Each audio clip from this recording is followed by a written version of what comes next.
Quero convidar aqui o presidente do Movimento Brasil Livre, presidente do Partido Missão e futuro presidente da República, Renan Santos. Canalhas.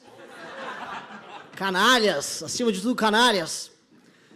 Olá, meus amigos. Novamente, uma armadilha colocada aqui para mim pelo senhor Guto Zacarias. Agradeço novamente. Ele que nos nossos congressos estaduais faz um belo discurso e termina me colocando como candidato à presidência da República, né?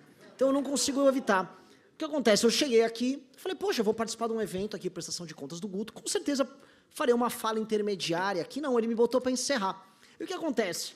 A também ardilosa Amanda Vettorazzo fez o mesmo comigo num evento na Câmara Municipal. E aconteceu que rolou um discurso que teve um lance de prender uma toa na energia dele.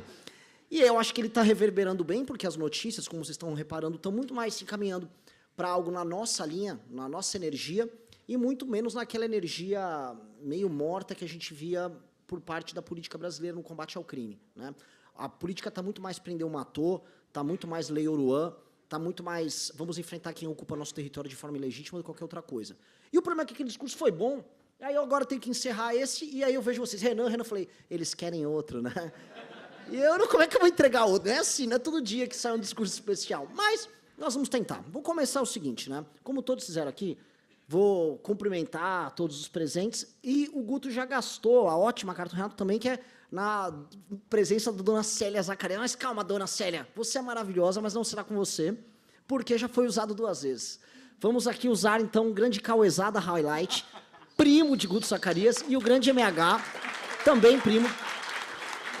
2 rapazes talentosíssimos, não só no futebol que eles jogam conosco, mas para provar que o talento é genético aí na família, ambos estão no mercado financeiro, bem inseridos, crescendo e dando exemplo. E eu acho que são 2 amigos que eu posso mergulhar. E, então, em nome dos 2 aqui, eu cumprimento a todos e damos início aqui à nossa boa conversa. Também, obviamente, cumprimento todo mundo, todo o time, todos os nossos vereadores aqui presentes, tanto os atuais quanto os novos que estão chegando, né? E fico muito honrado em ver que o nosso movimento cresce. Antes de falar em termos mais gerais, vamos só falar um pouquinho do nosso Gutinho, né? Porque eu estou num evento de prestação de contas e é incrível ver os resultados que o Guto vem oferecendo aqui para São Paulo e para nós como grupo. Mas é engraçado que nem sempre é assim, né? Imagine se eu fosse fazer agora um evento em Curitiba, de prestação de contas do mandato do senhor João Bétega, né, que é o nosso ex-vereador.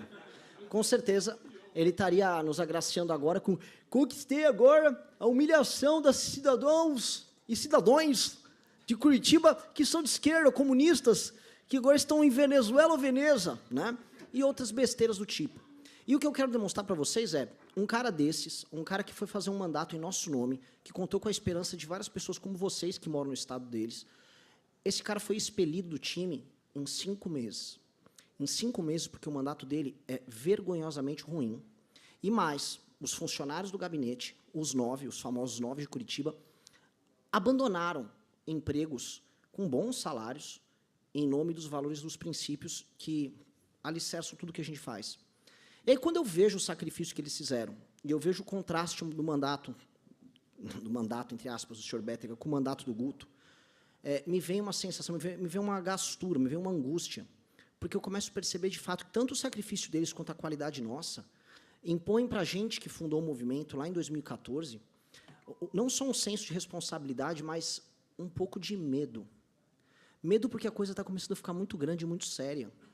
Grande a ponto de a gente ver grandes sacrifícios feitos por essas pessoas. E os sacrifícios acontecem todos os dias. A Amanda, perseguida, Amanda Vettorazzo, está aqui para provar isso. E aí eu fico com muito medo de errar. Quando vocês se comunicam com esse negócio, o Renan tem que ser candidato a presidente, me vem um medo porque eu não tenho o direito de cometer nenhum erro nessa história. E a gente está agora, em mais um dia, validando fichas para o Partido Missão. Já estamos batendo as 500 mil, quem diria, já ultrapassando o Partido Novo, que com 490 e poucas tinha formado dele. E falando, meu Deus, não tenho nenhuma chance de errar, porque essas pessoas não estão errando conosco, e os mandatos são todos acima da média. E outra coisa que faz muito sentido nisso é o fato das pessoas construírem esses mandatos e construírem suas jornadas pessoais com a sua personalidade intacta. E o que eu quero dizer é o seguinte, o Guto, por exemplo, todo mundo fala, o Renan é um ditador no MBL. Quem conhece a minha saga com o Guto Zacarias, talvez o Guto nunca fez essa reflexão, vai perceber que eu e ele discordamos várias vezes. Eu contratei o Guto. Quando o Guto se tornou militante do MBL em 2017, ele começou a coordenar o núcleo aqui em São Paulo, e eu falei, esse cara é bom, vamos contratar ele para trabalhar no nosso escritório. E a gente tem um regime de trabalho no escritório um tanto quanto curioso, é muito difícil trabalhar ali, especialmente muito difícil trabalhar comigo.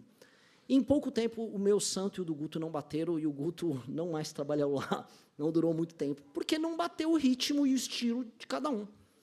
O Guto continuou militando. O Guto foi para o gabinete do Arthur Duval, se tornou essencial no gabinete do Arthur Duval. Guto depois sai candidato, e durante o processo, durante a construção, a pré-candidatura dele, eu enchi o saco do Guto.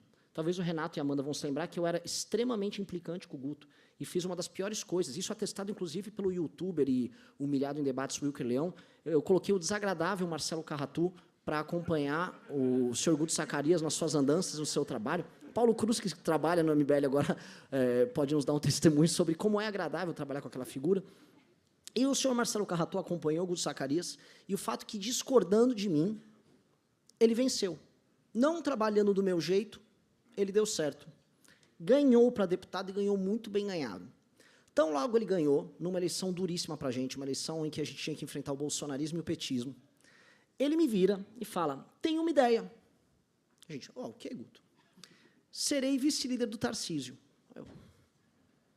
Aquele que eu estava xingando, as maiores atrocidades na live ontem, sim, eu vou ser vice-líder dele, confia que eu tenho um grande plano. O governo vai ser bom, o governo vai ser bem melhor do que a média dos governos que o antecederam, e enquanto deputado, enquanto vice-líder, eu vou poder tocar as boas pautas, vou poder tocar uma privatização da Sabesp, ser protagonista nisso, e vou poder passar meus projetos. E a gente sabe que passar projeto, aprovar não só na Lesp, mas depois ter o projeto sancionado, não é exatamente fácil aqui. O Arthur teve vários projetos que passaram, mas eles não foram sancionados, porque o Dória não gostava dele.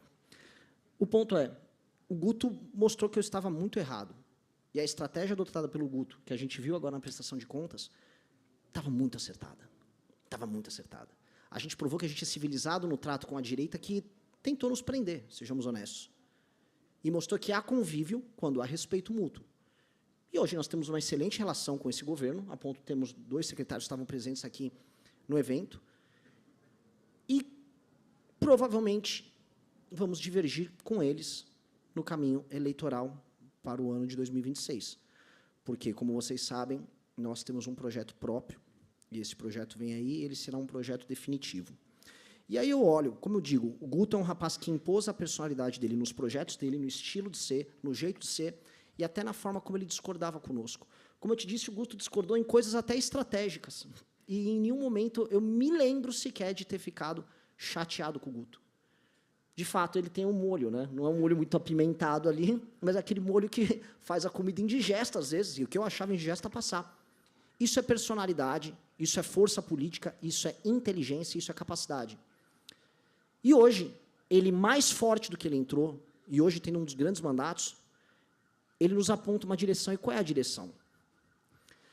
Eu venho falando muito de combate ao crime. E a gente sabe que a nossa situação no Brasil ela é patética, ela é grotesca. A gente sempre percebe que ela é grotesca quando a gente põe o pé fora do Brasil. Eu estive recentemente agora nos Estados Unidos com o Guto, e a gente percebe que a gente vive num inferno.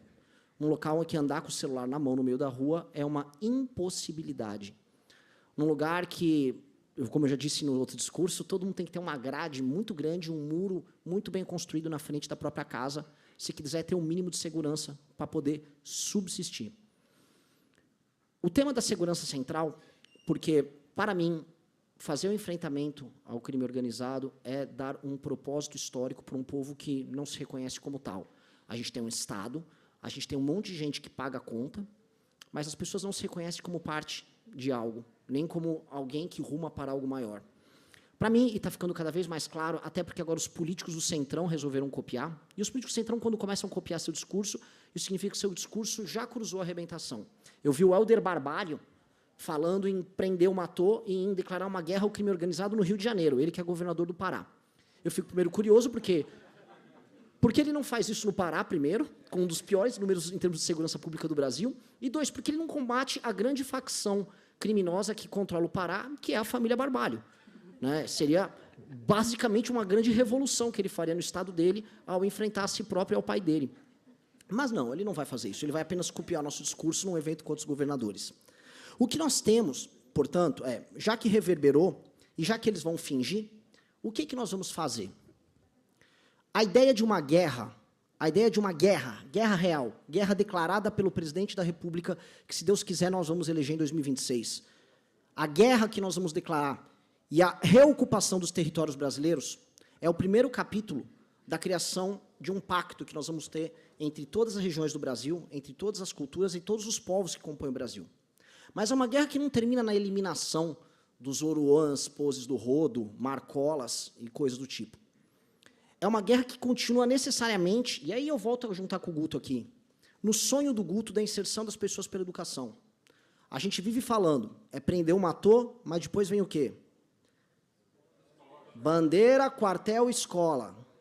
Vamos colocar a bandeira naqueles lugares, vamos trazer a segurança e nós vamos integrar as pessoas através da educação e libertá-las. Esse papel é o papel da nossa geração, porque nós não temos muito tempo. Eu volto a colocar, é pouco tempo que a gente tem. Em 2028, as contas públicas elas vão para uma tendência de estourarem. O Brasil vai para um default, ou para uma quebra, não vamos ter como pagar as contas públicas. A inteligência artificial e a quarta revolução industrial estão chegando aí, e do ponto de vista econômico, o Brasil está no pior dos cenários. Nós não temos mão de obra qualificada para participar desse jogo. O mundo vai se concentrar na mão de China, Estados Unidos e dos países que têm mão de obra capaz e tecnologia proprietária. Nós não somos nada disso. O mundo vai começar a produzir o agro, essa agricultura altamente tecnológica que nós temos, em lugares que não tinha, como na estepe eurasiana e na África. E vai restar para a gente, talvez, sambar, dar risada, olhar, ou fazer como os nossos jovens talentosos estão fazendo, que é ir embora daqui. O tempo que nós temos para fazer essa revolução, ou seja, a missão da nossa geração, é coisa de 20 a 30 anos. Nós temos 20 a 30 anos, por isso que é uma missão que cabe para todos vocês aqui. A gente tem 20 a 30 anos para derrotar o crime organizado, para destruir o Centrão, para educar os mais jovens, para convencer os mais velhos que eles não têm que cair nesse besterol que eles ficam ouvindo, ou seja, os cleitinhos de um lado, e do outro lado o Lula propondo agora passagens aéreas para o Nordeste, para as pessoas poderem voar, sendo subsidiadas para as pessoas aqui, ou seja, o cara não tem dinheiro para pagar as próprias contas no Nordeste, mas ele vai fazer um grande voo Campina Grande, Maceió, subsidiado pelo governo. Definitivamente, os únicos que têm algo a dizer hoje somos nós. No debate público, nas grandes discussões, a ponto da gente ver diariamente aquilo que a gente propõe ser copiado pelos nossos concorrentes. E eles não copiam porque eles têm o mesmo sonho e têm a vontade de ter o mesmo sacrifício. Eles copiam porque eles querem ter likes e views e votos em cima das ideias que nós plantamos. E eu fico muito tranquilo, porque eu não chego nem a me sentir mal. Eu não acho que o Barbário vai prender e matar. Eu não acho que o Zema vai declarar guerra a ninguém. Eu não acho sequer que o presidente da República, que o Centrão está propondo, que governa logo aqui perto, vai fazer nada de muito especial. Então, eu não tenho nada a temer. Eu acho que o que nós temos a temer é a fraqueza e a inação de nós mesmos em tomar as rédeas desse destino que é nosso.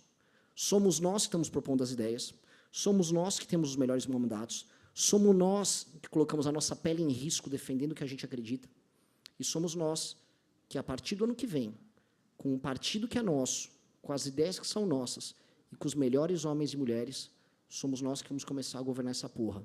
E eu peço isso para vocês de de coração aberto. Nós não temos chance de errar, mas não temos o direito sequer de ter preguiça. Não tenham preguiça. A nossa guerra só começou, e esse aqui é um convite para vocês participarem. Muito obrigado.